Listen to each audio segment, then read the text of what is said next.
Change is possible. This podcast will show you how.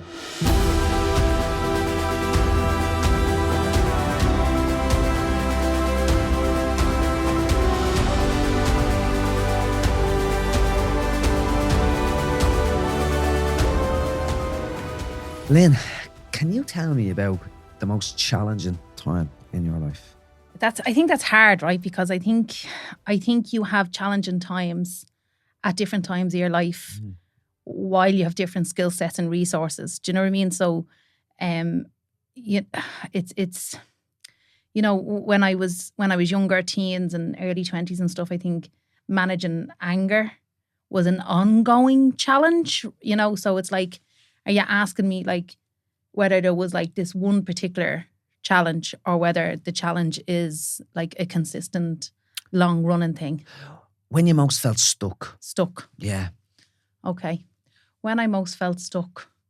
So I think it is related to potentially maybe, I didn't realise I had ADHD until 2 years ago, which is odd now, looking back. It was screaming at you. It was screaming, like absolutely screaming. And it was screaming at everyone else in the form of anger and rage and, reactiveness and all of those things. And I think there was a long time that I felt stuck, that I wasn't going to be able to exist in a way that wasn't so angry. Like I kind of took on that like anger and kind of outbursts or rages. Like people still slag me like for road rage, or like, if someone cut me off following them home, like, do you know what I mean? It's like, and I that was so much part of in my head that this is something that happens in such a flash. It happens so quickly that I can't catch it. It's happened, and then I fall into a shame cycle about it. Right. So it's not that I don't care about it, because after I've screamed and shouted, or after I have just been in an absolute rage response to something, it's not long before I feel guilt and shame and regret, and then you're trying to mop that up in a sense, like, and you're trying to then say like, I didn't mean that, and I'm really sorry for shouting at you. I should have handled that differently. And do you know what I mean? So I think that was a huge challenge for a long, long time throughout my life. And how old would you have been? Well, I think I showed some levels of anger at a very, very young age, or I don't know. I'd see anger is not a bad thing either. So I don't want to be framing that. It's more about appropriateness and proportionality, and whether your anger is being used to in a force for good or change, or whether your anger is just actually part of a whole cycle of a behaviour that you can't seem to get out of. You're in a loop of. Do you know what I mean? So I suppose I'm speaking about anger, and in that perspective where it's harmful to you and it's harmful to other people. And I definitely think throughout my teenage years it was very prevalent, and also throughout my 20s. And I don't think it has fully disappeared by any sense, but I'm able to slow the process down. So I may still feel a rush of emotion or intensity, but now I have a skill set and a framework where I go, okay, how do I articulate this? And I have a bigger vocabulary now. I have a safer environment now. So there's other environmental stressors that would have been in my life at that stage that would have made it harder for me to be as resourceful as I am now in managing certain emotions. Where then I probably felt, I didn't probably have full job security. I didn't have the education that I now have. I didn't have, there were so many different things. Yeah. So that's why at the beginning I was saying that, like, the biggest challenge that you can have may still exist. That challenge may still exist for me now, but the skills in which I have around that are different. So the challenge is how I respond to things now, not necessarily that the emotion has disappeared or the intensity has disappeared. Yeah. But the challenge is just making sure that I use the skill sets that I have now to respond differently. And do you know what's interesting for me? Like, I think that challenge is nearly part of your superpower, because anger, you said, isn't a bad thing necessarily. It can bring passion. And when I see you in the doll, and you have that passion, and there's anger in that passion as well. So do you think being able to regulate that sort of turn into something that's a force for you now? That's exactly what it is. It's the regulation piece. Yeah. It's being able to regulate and differentiate between the two things. Do you know what I mean? So understanding that I can regulate, and also still with force and with action and with passion and with meaning articulate in a particular way the things that make me angry, or the things that should change, or how society is, set against certain people. And them things do make me angry. The systematic stuff makes me angry. I'm better now at placing that anger and turning it into something positive, like you said, by putting it into a societal structure rather than an individual thing. Do you know what I mean? So if I can take a reactiveness I have to a certain situation and try and assess how it's playing out in society or structures or the environment or policy, it makes it easier to manage from a much more objective place rather than responding from an individual hurt space or something. Do you know what I mean? Yeah, I get you. And it's really interesting, because I'd love to just pull back to when you were a little bit younger as well, because it's something that I think we've sort of have shared experiences as well. Like, we both came from difficult areas, one on the north side of Dublin, one from the south side of Dublin. But we came from families where I suppose there was safety within the family, but in a very dangerous, lovely, but dangerous areas, that way. And I often think that anger it's cloaked in fear, somewhere in fear. And do you think that came from there? Where do you think the anger came from you when you were younger? I think watching situations. I think I was always very angry if something felt unfair. Yeah. And then that unfairness grew into injustice, and I never felt like the community was dangerous, which is odd, because that just, I think there's a quote by Edouard Louis where he talks about when violence is such a normal part of the rhythm of your day, it becomes normal. Yeah. So to even say that there's danger, and you're not feeling that because it is part of the rhythm of life in where you're from and who you are, and it's just there, so you don't really know what the other alternative to that is, so sometimes you can feel a threat in a society, or I think there's a lot of fear-based stuff now, even much more than when I was growing up in the 80s and 90s and stuff, and early noughties. But I think sometimes we have a sense that we're not safe, but it's a perception thing, not necessarily that we're in real danger. And that's probably from an accumulation of lots of things happening in a community that seep into you, even if they don't directly affect you. So something might have happened to a family across the road, or something might have happened on the street the night before, or you heard some bad news in the school about something that's happened to someone's sibling. So all of these little data points are filling up around you. And even though you might not be responding in any sort of way to them in the moment, they're still there. They're in your psyche somewhere, I think. Well, for me, they are. I didn't realise how sensitive. I actually am a very sensitive person, which I don't tell anyone.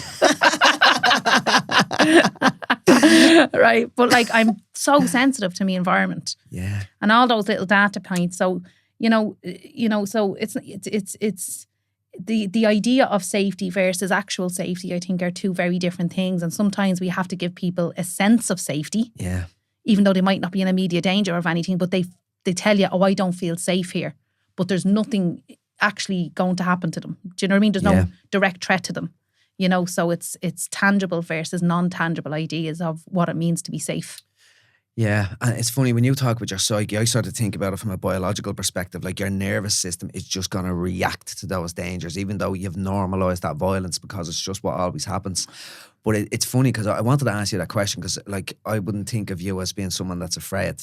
I'd be nearly have a fear of Lynn. I'd often say, "Jesus, Lynn scares me," rather the anger piece, rather than the fear. But it's interesting that you say that you don't admit you're sensitive. Why is that? Would that be grown up, where you grew up? Is that an identity, like Lynn is fierce or whatever? I don't know. Like, I mean, I think it probably started off very early on as a protection thing and a survival mechanism. Like, I think most people in my circle know my sensitivities, and I think the sensitivities are obvious. Really, when we look at the work that I do and how sensitive I am to other people experiencing particular things in life. Do you know what I mean? So, like, I think, but I've also never wanted to be seen as someone that, like, can be messed with. Do you know what I mean? And that probably comes from growing up in, like, having to, like, put your chest out and stand up a bit taller and, you know, don't let people think you're afraid of them. And, you know, like, I was never bullied or anything. Do you know what I mean? But that was still, like, that was the choice I made. I made a choice to be tough. Yeah. You know? Yeah. Rather than just it being natural. Now it's natural. Now there's nothing I can do about it. Like, you know. And it's funny, but you have to have that shield of armour when you grow up in a certain area. And I'll never forget them when we were filming for the documentary. And I won't say where we were. We were in, let's say, a challenging area, and there was craziness going on, like, over the corner. And I remember the cameraman, the director, the producer, they all wanted to run. And you were just in control. You were, like, sorting this stuff out. And I knew you were fierce. And I was like, oh, wow, this is proper, you know? It was brilliant. But I want to bring it back. I want to bring it, before I want to go on and chat about a few things you've done to create that change, and you did touch on that now. Like, you came from a really challenging area. You had your own personal challenges. What was the biggest challenge you had? Like, you had Jordan. You were quite young when you had Jordan. 15. You were 15 years of age when you had Jordan. Yeah. And that was life-changing for you, wasn't it? Yeah. In many ways. In some ways, like, relative to where I was at. Do you know what I mean? But, like, you know, and I look back, and of course it was a challenge now, and I can see that, you know, I wasn't fully developed, and I thought I was real mature, but I was a child, like, you know, and that has its impact then as well on, you know, your parenting style and, you know, your ability to be able to think well and all of those things. So, you know, there was lots of challenging times for us as being a young parent.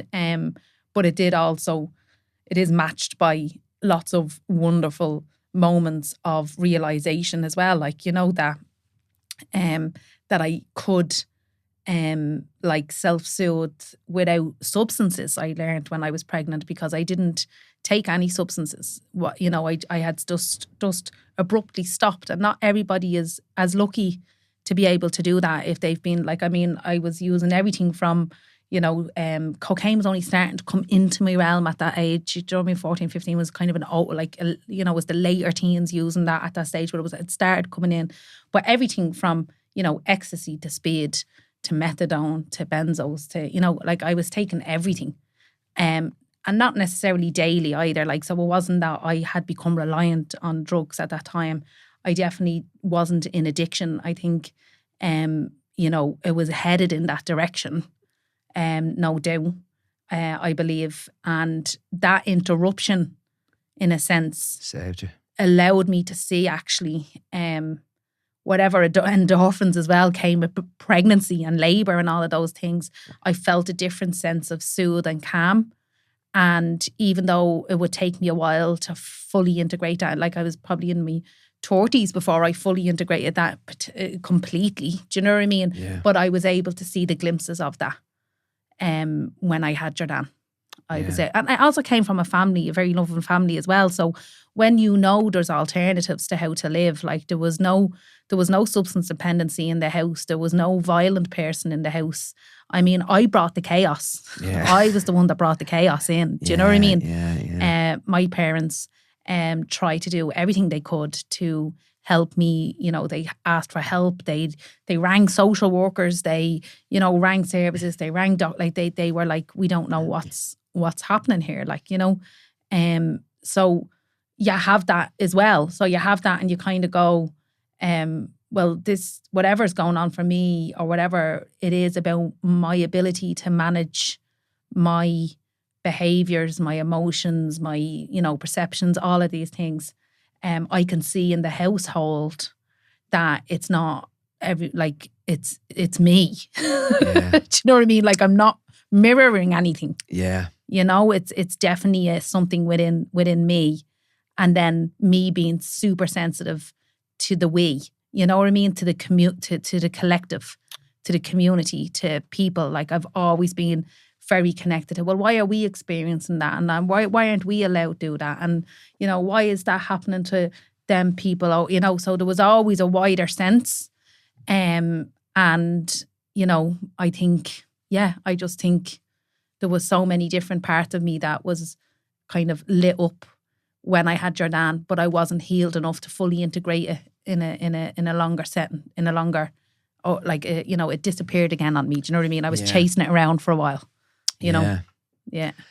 And I want to bring it to your successes, because I really want to highlight change, like the challenges you faced and the success you have. So I'll blow your trumpet for you instead of blowing it yourself. But I've said it to you before, Lynn. Like, I've worked with Gabor Mate recently, and there's certain people I've worked with where, like, they are the GOAT in terms of what they do. They've internalized their insights and wisdom so much that I just, not that I feel small beside them, but it's just like, wow, they are on top of their game in every way. And when it comes to the we and the politics and speaking your truth, like, that's what you've taught me. Be more about the we and speak your truth. I wrote my book on the back of speaking my truth from advice from you. And I think the success you've had is your connection with other people, helping other people, speaking your truth, being voted in 3 times at the Dáil, writing a book, like, incredible things. But I just think you're the best in class when it comes to what you do. But what are the biggest successes that you would say in your life? I think one of the biggest successes is managing my emotions a bit better. Right. I think other successes are obviously being able to enter into spaces that, Lynn, as a 10-year-old, couldn't imagine or ever been in terms of political spaces and stuff. But I'm a deep thinker. And I think one of the successes is that I have found a way to take that deep thinking and put it into a collective endeavour for a better society. You know, because you can be a thinker like me and fall into that hole. Now, not that I don't sometimes, you know what I mean? But you can fall into and just, you can just internalize everything. Yeah. And I have, I've had to, in the last 2 years, one of the biggest challenges I've had is, for the first time in my entire life, having a feeling of absolute nothingness, so no joy, but also no sadness. Wow. And at first I was like, oh, this is lovely. I'm just going to swim around in this, so there was no extremes anymore. There was no nothing. And I always had this idea that I wanted to get to a stage in my life where I felt safe, right? And then I felt safe. And then I also wanted to get to a stage in my life where I didn't feel like I was living in extremities, either really, really happy and really, really full of energy, or really, really low and needing a rest. And then when I was medicated for ADHD, there's something new happened. And at first I didn't identify it with the ADHD medication, because the ADHD medication was providing me with so many positives in terms of, sometimes, if you got a load of elastics and you rolled them all up into a little ball, right? Sometimes my thoughts are like that in my head in terms of, say, my tasks that I have to do that day, and I have to untangle them and try and tell the other thoughts to go away. And the medication was allowing me line them up, separate them out and take a task at a time. Just order. Where that wouldn't be how I operate. I don't operate in order. I'm not good with processes. I can't follow, recipes. I can't follow. I instinctively am good at directions, but I don't. So there's all these different ways in which I don't work. So I had all these positives, But then there was this other flood of something else that I must have never been able to reach in all of the healing that I've ever done.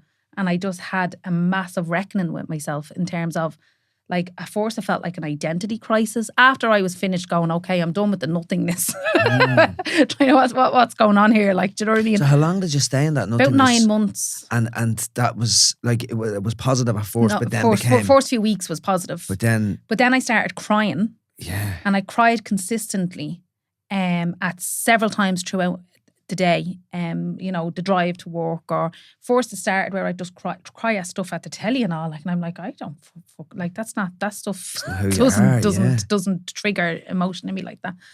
And or then I'd cry at something lovely, like, you know, like a board landing on the bench or something. I was like, this is ridiculous, right? It's not in some ways, but anyway, at the time, I want to dig into that more. I was obviously moving in a much positive direction, but at the time it didn't feel like that. But I definitely had a bit of a moment where I had this massive challenge that, am I doing the right thing? Being in politics, is this the right thing for me to do? You know, can I really help anyone? Maybe this is all absolute stories and narratives that I've told myself, and I can't actually change anything. And look at everything that's happening around you. Everyone is struggling, and people are dying. You know, the world is on fire. And I just had this big, massive existential crisis then, where I was just like, what is the point of this? And then it moved into more of a dark space. So I was crying. There was a darkness. There was a sense of, have I lived my life cycle? So then I start going, oh, you've lived your life cycle. But I was 38, like. Yeah. So I was like, how should... So then I started engaging with the thinking and going, what's that all about? And not necessarily at that point being afraid of it in any sense, shape or form, or not being concerned that I was going to like do anything to myself or anything, like, but just kind of like really deeply exploring my purpose. And do I have one? And is the one that I've told myself I've had for 40 years or 38 years, is that my purpose? And like, so I went into like a long time of really asking myself a lot of questions, a lot of inward kind of stuff, a lot of internal dialogue, a lot of and then when it didn't stop and the tears didn't stop, you know, I knew I needed to kind of then take it out from the internal and, you know, bring it out into the world. Do you know what I mean?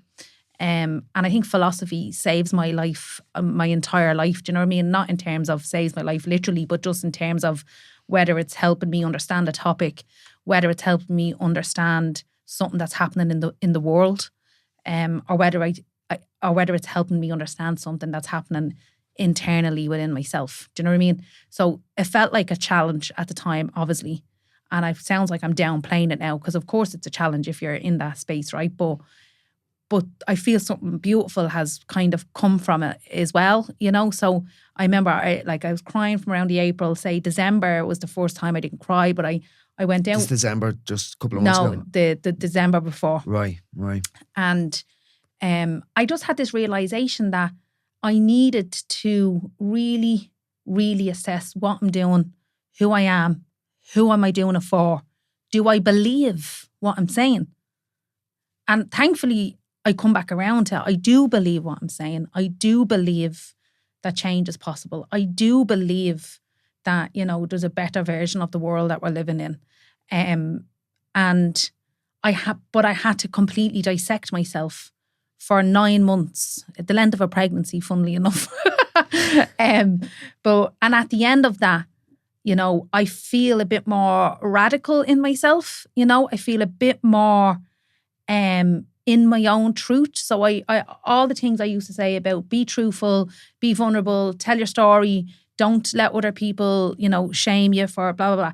Right. So I was saying all of those things because I believed them, but I hadn't necessarily integrated them fully. So I was doing them because I knew it was the right thing, but I potentially didn't feel it in my heart. You know, I potentially still probably had my own fears and shames and all those little things. Do you know what I mean? And I think I had a bit of a reckoning with that, with who I am. You know, I get impulsive thoughts, and they're so normal to me that they don't bother me, right? They've existed my whole life. They could be stuff like, you know, like, I remember when my dad got Parkinson's, I had an internal dialogue voice that said every day, your dad's dead, your dad's dead. So it was never your dad's dying. There was always like, there was this preparation narrative voice for when somebody told me. And it went on for 8 years. Sounds self-protective in a way, though. Yeah, right? It's nuts. So it's like an 8-year preparation. Yeah. It's like, that's fucking nuts, right? Yeah. But it doesn't actually take anything from me now. I've stopped trying to push them narratives out, and I've welcomed them in. And have they slowed down as a result? I don't think so. Like, I mean, there's one I have since I'm younger. When I'm driving my car, and if a woman is walking with a buggy, I have this visual thing that my car is going to go off the path and it's going to flip and it's going to hit the woman and the buggy. Yeah. It doesn't go away. I have it since I'm a kid. Yeah. Right? I've never witnessed that. Yeah. So I don't know where it comes from, but it's there. And it's just like, or I have a narrative that tells me, like, you know, set your alarm. Like, I don't know if other people just set their alarms and get up out of bed and go to work. My narrative tells me, set your alarm. Now do this. Now do that. Now do, like, so I narrate my whole day, like, you know, it's a constant narration, you know, and I kind of am just like, isn't that, now I'm just like, that's real interesting, and I laugh it off. Where before I'm like, stop, well, I wish my mind would just stop and shut up and calm down. And now I'm just like, oh yeah, that's a thing I do. Imagine having a sponsor whose only interest is creating positive ripples of change around the world. I first met Jacqueline and David Coyne from the Coyne Foundation when they introduced me to Dr. Gabor Mate in 2024, an incredible pinch myself moment in my own life. Over the next few episodes, we'll be sharing weekly challenges inspired by their work and ethos. Small actions create big ripples.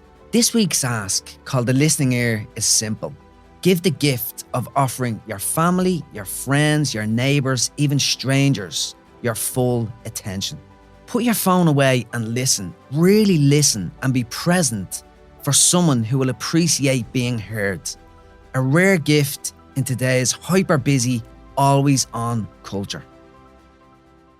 That's something I done, Lynn, at one stage. I remember saying, you're nuts. I'd look up in mine and say, you're bleeding mad. So I was laughing at me mind and says, you're bleeding mad you are. And it gives you a sense of detachment, but as if to say, I'm not going to take him seriously because he's out there, like, you know. Yeah, just the playfulness nearly with it, you know. Yeah.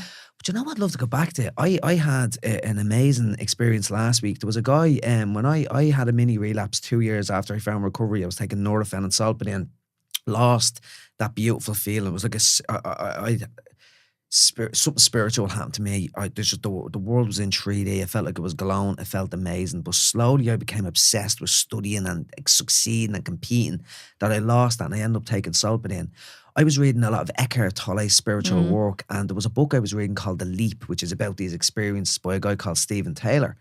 So I wrote to him back then, and he wrote back to me, and he says, stay in academia, just double down on your mental health. That's the thing to do. And I seen him as like a savior at the time, and I'd done that, and I really think he had a huge impact on my life.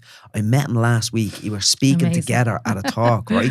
It was brilliant. Such a brilliant guy, an amazing guy. But he said to me something that resonates with what you're saying, like that some people have sort of a spiritual experience, a breakthrough, but it's a clash of identities and they feel like they're going a bit crazy as well. And it sounds like you sort of experienced that, like it was a beautiful breakthrough. It was a beautiful breakthrough. I definitely think it was a spiritual reckoning with who I am, what my identity is, what does that look like for the next 40 years. And then it was like, maybe there was a certain life cycle that was over. Yeah. And I think one thing that was gone in that version of myself was a self-loathing that I didn't realise existed.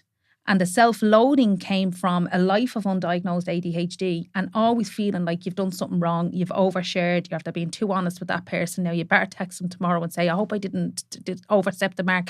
So I would have carried a lot of fear actually around that and going, oh God, I'm after doing too much there. I'm after saying too much. I'm after this, I'm after that. So I've kind of let go. Some of that I let go of through that process as well. And in turn, what I let go of in that as well was validation as well. Like I didn't realize how much I needed validation. And it's because I did mess up so much when I was growing up and I did so many things that there was a need initially for some validation, for someone to go, you're all right, Lynn, you're doing a good job, well done, right? Now that can seep very quickly over into completely like, even just putting stuff out so someone will tell you that you're doing all right. Do you know what I mean? Yeah. So I completely have separated from that. I think about what I'm going to share. I'm not on Facebook. I'm not on Twitter. The only thing I have is an Instagram. I'm like, where in my life am I seeking things that I don't need? And that's an ever evolving process. But I think about, not that I've fully achieved it, but I'm thinking about it a lot more. Why are you doing that? Why are you going to that event? Why are you, and so I'm definitely paying more attention now to where I put my energy and where I seek my energy from. That's beautiful. I need more of that in my life, to be quite honest. And it's like, how do you do it? I want to know the how. Like, you're talking about like using philosophy. You're talking about going deep with yourself. Like, do you journal? Is there any practical things that you do to? No, I think and I read. Think and I read. I do write a bit, but I don't journal as an everyday practice. You do poetry. You've done writing courses now. Like, done beautiful stuff. And I've written screenplays. Yeah. And, I've and I do channel a lot. I do use, and my Substack I use as a way to think about things. I also I think a lot. But in philosophy that I read a lot of old philosophy as well and new philosophy. And, over the last few weeks I've read, since the start of the year, I've read 3 Edouard Louis books. He's a French writer and he writes about violence from his own, from a personal narrative style, but it's kind of written in a kind of novel kind of way.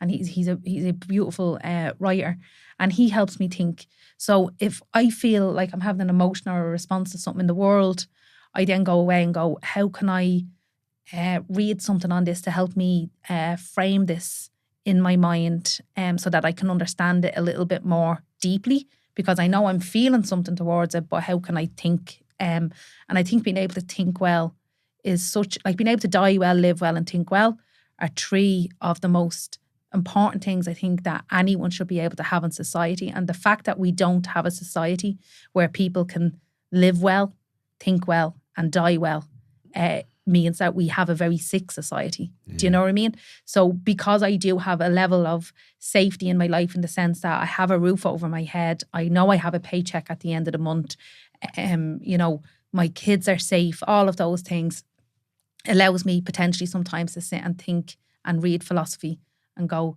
how can I put these thoughts into action so I can try and use my centre of safety to help change the world or a society for other people. Do you know what I mean? So, yeah.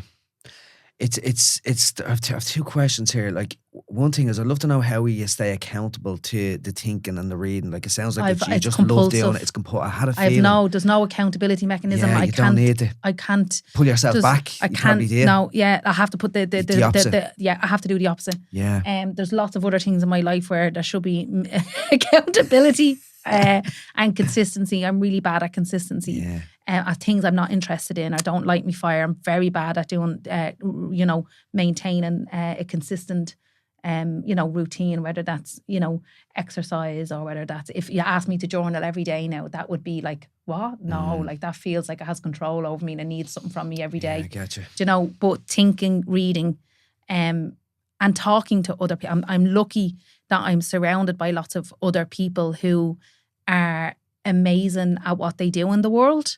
So I thankfully have a network around me where I can just like check in and go, I was thinking this about this thing, or I seen this thing and this is what I thought about it. What did you think about it? Or, so I don't collect other people's experiences necessarily to like inform mine or to validate mine. But sometimes just to make sure that I'm not living in this individualized version of reality where I just consume things and I make my own kind of version in my head about them. Like, I like to have dialogue with other people. Like, I like to be in conversation with other people about topics that I care about and about, what's going on in the world. Yeah, I have them as well. I call them idiot checkers to make sure I'm not being an idiot. That's what I actually say. Am I being an idiot here? Like, just to check in. Something jumps out at me, Lynn, there as well. What you call it? It's interesting because you talked about regulating your emotions being your great success, one of great success in your life. And for me, thinking and reading sort of can fuel thinking and emotions. Emotions and thinking sort of live together. Do you do anything to regulate emotions in terms of, like, spirituality to me would be sort of, or just presence and quietness is just like not thinking. You know, that way, like nature. And I like hiking and stuff like that. So is there anything you do to sort of to stop the dialogue? Or do you feel the dialogue helps you? I think the dialogue, I think the dialogue is very much also wrapped up in the ADHD diagnosis. So I try not berate it too much for being there. So, and that helps me then not feel like I'm in conflict with anything. But I do, like, I think reading, like, I think reading is my quiet. Do you know what I mean? Yeah. It's like, you know, people seek out sitting in silence, people seek out meditation, things like that. I do them things in different ways. Do you know what I mean? I don't kind of conform to a way of spirituality. Like, I think some of the people in my life that have been in my life for 20, 30 years, the most spiritual people have never once claimed to be spiritual. You know, the wisest people have never, ever claimed to be wise. You just know when you're in their company because they live a particular way. Their life and who they are congruent with each other, and how they treat people is clear and compassionate and has consistency. And so there's an inner thing to some people. So I get a little bit like resistant to like trying to identify like what spirituality is. Yeah. I kind of look to certain people and go, oh, if I was to be any way or anything, it would be like them. Like they're genuinely consistent in who they are in the world and who they are to people, you know. Because I actually hate the word spirituality. I don't know why it's come up so much in the conversation, to be honest, but it's like you can't say it, like you can't talk about it. It's felt or known or experienced through other people. Yeah. That's really what it's about. Yeah. The change is possible thing. So I wanted to talk about your own lived experiences around that as well. But in terms of what you do, and I remember, I hope I can say this, we can take it out of the podcast if I can't, but you told me one time, I believe it was Leo Varadkar, was it? That I don't think he said sort of, you're an example that you can escape from challenging environments. And I think you said that to me as well. You were saying like we're sort of outliers. We're not the norm. Like you have people that are the average. So like obviously there's individual cases that people can change their lives, like really create massive changes in their lives. Do you think change is possible for generalized society, big changes for people that are really struggling? Yeah, well, I think what he said at the time was actually in relation to a contribution I made about how I spoke at an event and I had, you know, counted in my head how many of my close pals had died, you know, where the person from Dublin 6 who's on the same panel couldn't even imagine and comprehend, you know, it was something along that line. And he kind of used that whole line of like, well, two brothers can grow up in the same house and one of them does really well and goes on to be whatever and then the other one whatever. So what he was kind of saying there was that you have free will to be whatever you want to be, that it's a choice, right? Which is a neoliberal response. So basically it's individualism. Basically it's the idea that you get to choose what you do with your life. And it completely ignores the systematic violence that exists. It completely ignores the environmental stressors in people's community. It completely ignores what may be happening in someone's home. It completely ignores the housing crisis. It completely ignores health inequity. So all these other things don't get involved in that scenario where you can just pull your socks up and be whatever you want to be. You know, it's in a real American style of way of doing things, and it's neoliberalism and it's wrapped up in capitalism and all of those things, right? And for me, that's not good enough to say that one person succeeding or doing a certain thing means that why is everybody else not doing that thing? You know, so it's you know, everyone needs to be able to transcend their experience, or that's not real change.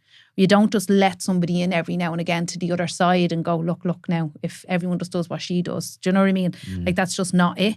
Like, people are struggling intergenerationally. Do you know what I mean? Like, that's a systems thing.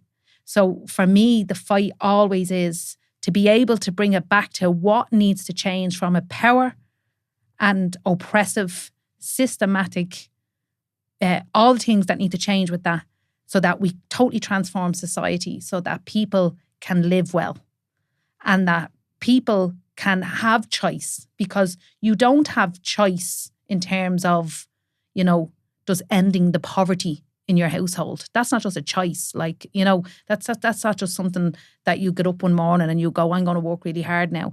And often that's the choice that gets made there is you potentially end up trying to access financial funds to keep your family stable through the illicit drug trade or through the actual options that are available to you. You know, because you going on and being a doctor is not an option for you. Do you know what I mean? So your choices are very, very different.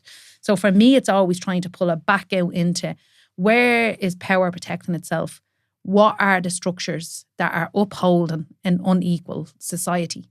You know, and people really want to break that by kind of going, you can do it. If you just try, you can do it. But that's making it about you. You know what I mean? And we need to be able to transform whole communities. You know, it's not good enough just for it to be a few people manage to do okay. Yeah, and I think the few people is pure luck. Like I often say, like, what was it in my life? I'd love to be able to give to people struggling in addiction what I experienced. And as I've sort of grown in my recovery, I've sort of realised a couple of things. I think the big thing, one of the things was just pure luck. That I had this shift in perspective that just gave me an opening. I was living in a different realm where nobody could talk to me, nobody could say anything. I just needed drugs just to survive, and that was it. Nothing else could penetrate that sphere. But that was penetrated through a near-death experience, and it opened up a little bit of space. But then the luck for me was I became pure addicted. Like, I was like, oh, the human mind, meditation, self-awareness, Eastern philosophy. I just became absolutely obsessed with learning. And there was so much luck in that. It's like I put me dopamine hooks from heroin into education, and I just went there. Yeah. But the luck I had was, and I only realised this in the last few years, Lynn, that my family were so supportive and so loving of me, my mum, dad, my brothers and sisters, that I sort of missed it because it was so unconditional. I sort of dismissed it to a certain extent. But they had my back so much that played a role in giving me the foundations. Another element of that is that I didn't, there were certain things, I wasn't living with this crazy shame because I didn't do some harms that sort of infiltrate other people in addiction as well. That the challenges that that's what they had to do to survive in addiction. So I think, and another really important thing, I remember a brilliant psychologist pointed this out to me. It was like my basic needs. A lot of my basic needs were met. So it was like the perfect storm, like pure luck, 1,000,000 to 1 chance. Like I won the lotto with my recovery. It was so much luck. So it's like, it's so difficult to come from that position that you're in, and luck just plays a vital role. So like, my question for you would be, like, if you had a magic wand, like, what would you do? What would be the big levers you would pull if you had a magic wand in terms of changing those structures to help most people who are struggling? But, and I think just to kind of clarify on something I just said as well, is I don't want to dismiss either and make people feel disempowered that they can't try and move in particular directions, because that's important too. But it's also, I'm talking about the collective societal community change when I'm talking about that, do you know what I mean? So that it's not like, of course you want people to try and do what they can to find safety in whatever their environment is, and that's there, but it's just the fact that the institution of, you know, inequality is so powerful as well, that makes it really difficult for whole communities and populations of people to be okay and do well, and to be, you know, free from persecution and violence and poverty and all of those things. But I think in relation to your question, then what was it? What was the lever? If you what had a would I magic do? wand, Magic what's wand. the lever that so you pull? there's a few things, and it's not an easy question to answer, right? Because, you know, if it was a magic wand, you would just, you know, make everyone happy. You would just have everybody had this same baseline of safety and security and economic stability and health and all of those things. If I was to take the magic wand and make it a little less magic and look at like what can we actually do without magic, there's lots of things like, I mean, wealth tax. I believe in a wealth tax. I believe we should pay people to go to be in education. I think we should pay people a living wage to go on to university when they're from underserved communities.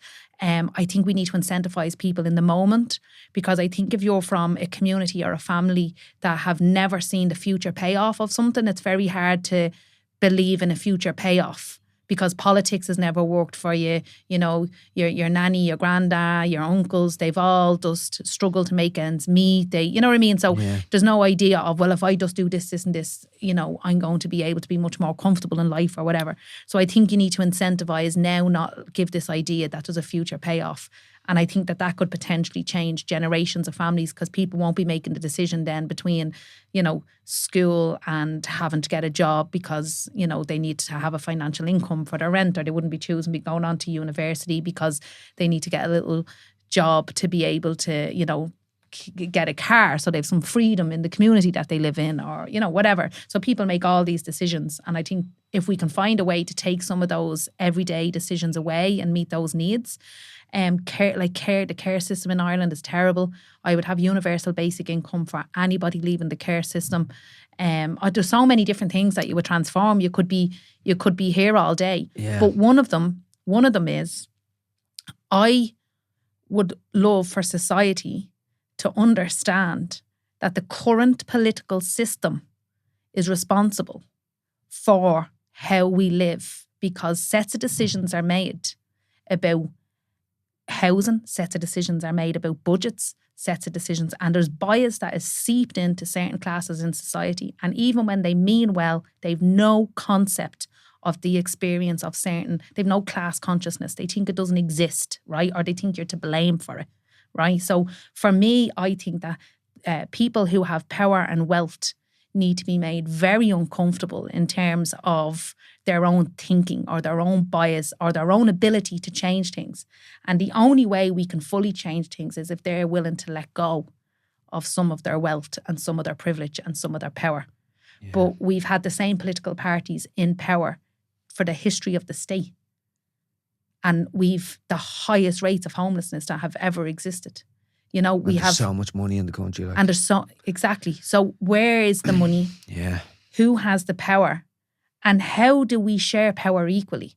And to share power equally, we need people that have power to understand their power and to understand that they need to actually completely transform society if they're going to help other communities rise and other communities lift, instead of it being like a us and them thing. Do you know what I mean? Like wealth taxes are important, like progressive tax systems are important, you know, social housing is important, you know, free healthcare is important, all of these things. Do you know what I mean? And that's just, for me, all of those things need to happen, you know, or else we're going to keep ending up with power and oppression, and then all the people that are oppressed are going to be just fighting with each other, just at each other. Do you know what I mean? And when more vulnerable communities come into the country, then we'll fight with them too.